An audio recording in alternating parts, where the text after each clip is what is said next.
हिंदुस्तान की तारीख मुसलमानों के बगैर अधूरी है। कश्मीर से लेकर केरला तक मुसलमानों की अपनी पहचान है, लेकिन मुसलमानों का मानना है कि आजादी के बाद से वो दूसरे नंबर के शहरी बनते चले जा रही हैं। सच तो ये भी है कि आजादी के बाद से इस मुल्क में कांग्रेस ने ही ज्यादातर हुकूमत की है, मगर मुसलमानों को सियासत के नाम पर मुस्लिम लीडरान को अक़लियत का एक मामूली सा चेहरा बनाकर छोड़ दिया गया, और ये चेहरे भी अपनी पार्टी के तय इतनी वफादारी दिखाए कि वो भूल ही गए कि मुझसे भी किसी समाज को उम्मीद है। हिंदुस्तानी मुसलमानों के सियासी पसमानदगी का इजहार आज से ज्यादा बेहतर कभी नहीं हुआ होगा, और हुकूमत में इनकी नुमाइंदगी जीरो है। इंतजामिया में इनकी नुमाइंदगी भी बराए नाम ही है, और मुस्लिम नुमाइंदगी में किसी बड़ी तब्दीली के इम्कानात भी नजर नहीं आते हैं। आज बात इसी पर करेंगे कि सियासी मैदान हाशिए पर मुसलमान। बहस का आगाज करें, लेकिन उससे पहले ये रिपोर्ट देखिए।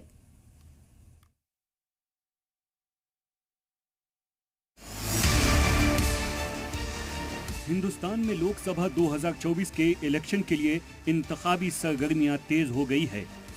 हर बार की तरह इस वक्त भी मुसलमानों को इस बात का एहसास हो रहा है कि मुल्क में उनकी बात सुनने वाला कोई नहीं है, और हमेशा की तरह उन्हें सिर्फ वोट बैंक की तरह इस्तेमाल किया जा रहा है, और आगे भी ये सिलसिला जारी रहेगा। हिंदुस्तान में मुस्लिम नौजवानों का मानना है कि मुल्क की इक्तिसादी तरक्की में वो खुद को काफ़ी पीछे पाते हैं, और आज़ादी के बाद से जो भी हुकूमत बनी उसने उनका असल मसाइल के हल का सिर्फ वादा किया, जिसे कभी पूरा नहीं किया जा सका। मुल्क का मुसलमान आज भी ऐसे रहनुमा की तलाश में रहता है जो सेकुलर हो और जो सभी अक़लियतों के साथ साथ मुसलमानों को भी मुल्क की तरक्की का हिस्सा बनाए।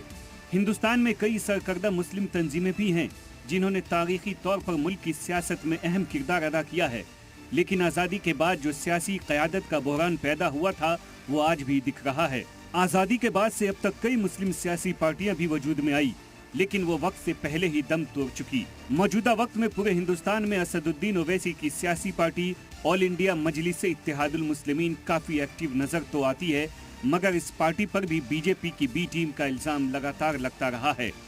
मुसलमानों का मानना है कि ओवैसी की पार्टी सिर्फ मुसलमानों की बात करती है, जो हिंदुस्तान के जमहूरी निज़ाम के लिए बेहतर नहीं है। केरला में इंडियन यूनियन मुस्लिम लीग और असम में मौलाना बदरुद्दीन अजमल की सियासी party all India United Democratic front अपनी रियासत तक ही महदूद है। हिंदुस्तान के सबसे बड़े सूबे उत्तर प्रदेश में आज़ादी के बाद से अब तक 7 मुस्लिम सियासी पार्टियों ने जन्म लिया,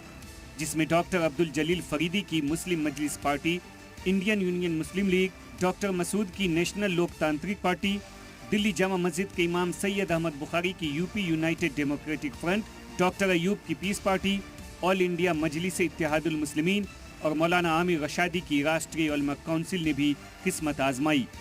मगर मुसलमानों ने एक सिरे से ऐसी मुस्लिम सियासी पार्टियों को खारिज कर दिया। ऐसे में हिंदुस्तान के माहिरीन का कहना है कि मुल्क की मुस्लिम क़यादत अवाम के दरमियान जाकर उनमें ये एतमाद पैदा करने में नाकाम रही है कि वो उनकी शनाख्त के अलावा वो उनके समाजी और माशी मसाइल को भी अहम समझती है, और हुकूमत हिज़्ब इख्तिलाफ की जानिब से मुस्लिम अपीजमेंट के इल्ज़ाम के डर से मुसलमानों के लिए वो सब नहीं कर पाई जिसकी वो नीयत रखती थी।